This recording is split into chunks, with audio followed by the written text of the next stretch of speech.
Peace be with you. Friends, last week I spoke about Paul to the Romans, this great text, this marvelous text by the first great theologian of the church. And today we're reading from the very end of Romans 14. And I wonder if you could put this statement up wherever you'd see it, on your refrigerator, on your computer screen. Listen, none of us lives for oneself, and no one dies for oneself.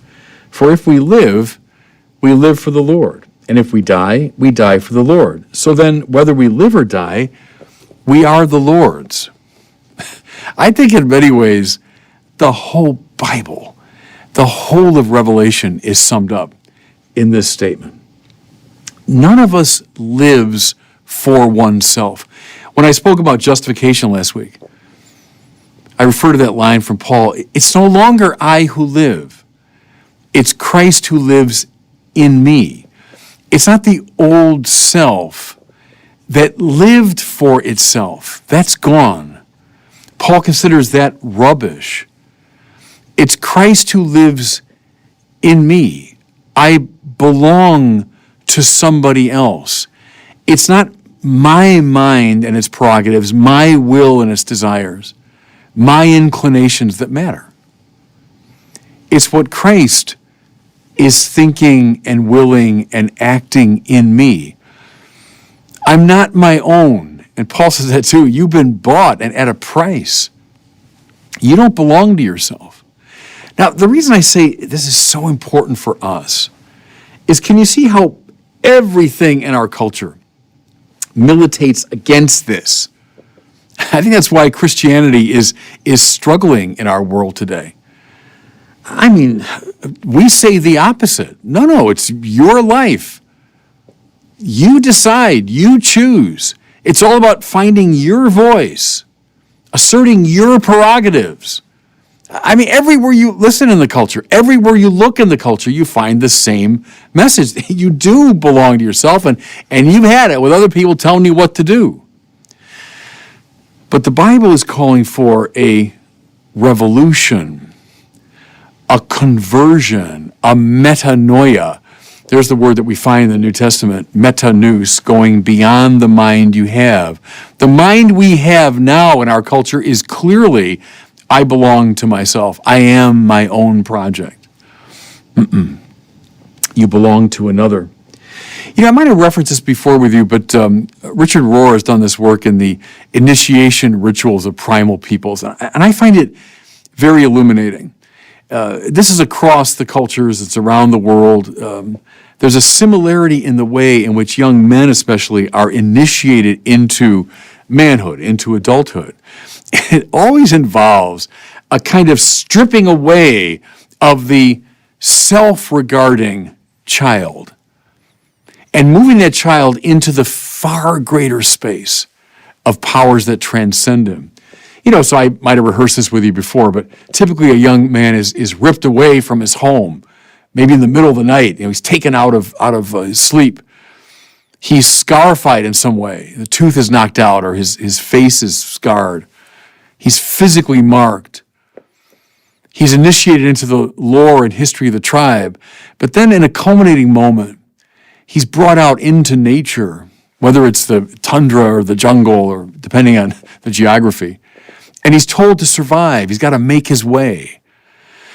And only when, having survived this natural challenge, when he comes into contact with the power of God, only then is he to return to the tribe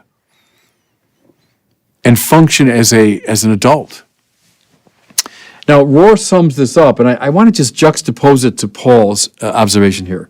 He sums this up in these principles. The initiation ritual is meant to tell the young man, first, life is hard. Secondly, you're not that important. Thirdly, you're not in control. Fourthly, you are going to die. And finally, your life is not about you. Each one of those, even as I say them, and I've said them before, even as I say them, something is balking in me. And I bet you have the same experience. Think of this now in comparison to the attitude of a child. Life is hard. Well, not for a child, right? For a child, life's easy. He's being taken care of. People are bringing him food and sheltering him and keeping him warm or cool or whatever he needs. Life isn't so hard. You're not that important. Well, not for a child. No, a child thinks he's very, very important. He seems to be the center of attention of his parents. The world does seem to revolve around him and his needs.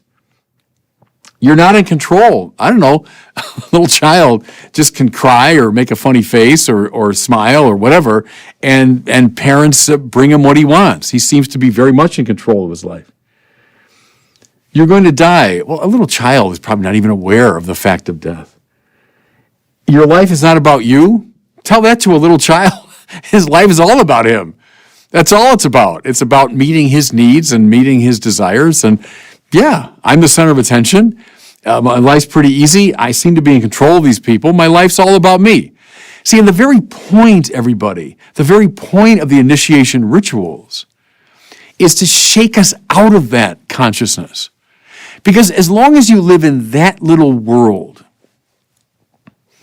you're not going to be alive. You'll be permanently a child, maybe at best an adolescent. You will never, listen now, enter into the adventure of being a true human being. Because you'll be in this little well-lighted space of your own self-regard. How dull that is. I mean, understandable, yes, for a kid, but how dull that is for an adult.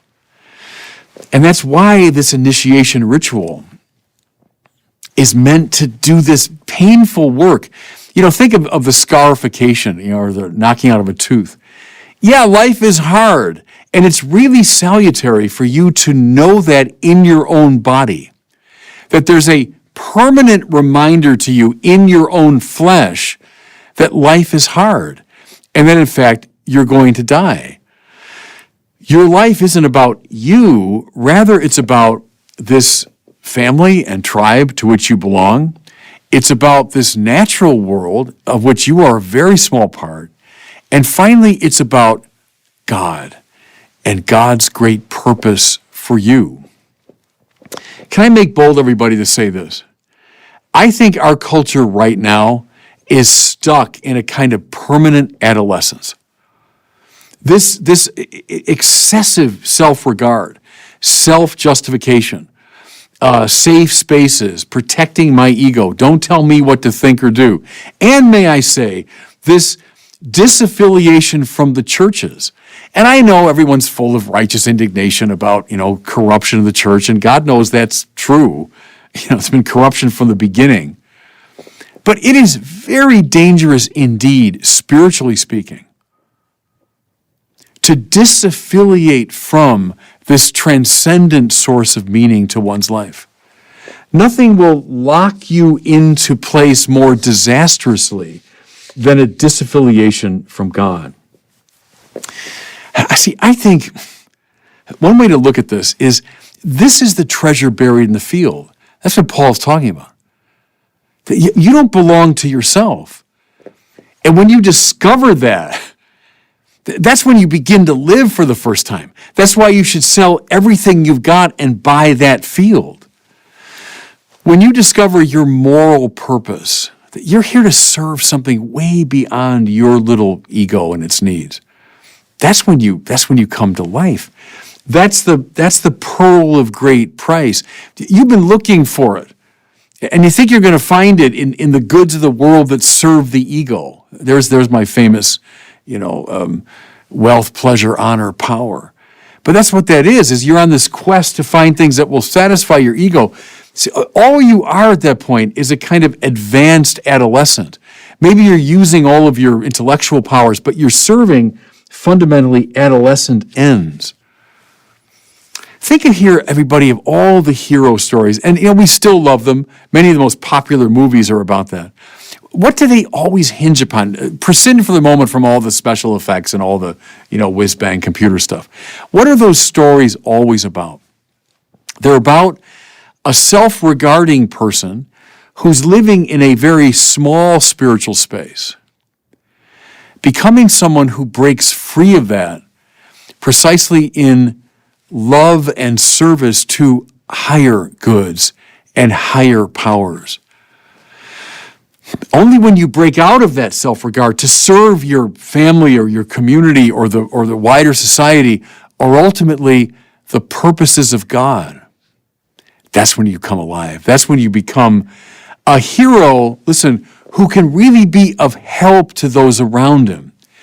See, the permanent adolescence of our society is leading to all kinds of trouble, both in here, yes, because you never come to maturity, but also to others, because you're here in a way to serve them.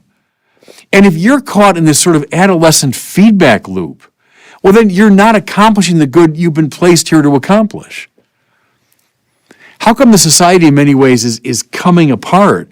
Because everybody living in this permanent adolescence is not performing their mission, not finding their mission. I said this recently, maybe it was over at World Youth Day in Lisbon. Safe spaces. We're obsessed with those, a place where I can feel safe. Again, I'm not against safety. There's got to be a modicum of safety if we're going to be psychologically, together. But see how childish a desire that is. That's what children need and want, is safety. But I said to the young people in World Youth Day, a religion that places before our eyes someone who is nailed to a cross is not a religion putting a huge premium on safety. What do we put a premium upon? Accepting adventure. Spiritual adventure. Following God's will. Dangerous? Almost by definition. Requiring real courage? Yes. Hard? Invariably. Involving the fact that your life is not about you? Absolutely. The very things the initiation rituals are meant to accomplish, preparing us for the acceptance of this mission. Can I close with this? This is when I was out in California. I saw this sign. I think they were debating euthanasia or something at the time. And there was a big sign along the highway. It said this: my life, my death, my choice. That's our modern culture. Yep, that's it. It's my life, it's my death, it's my choice.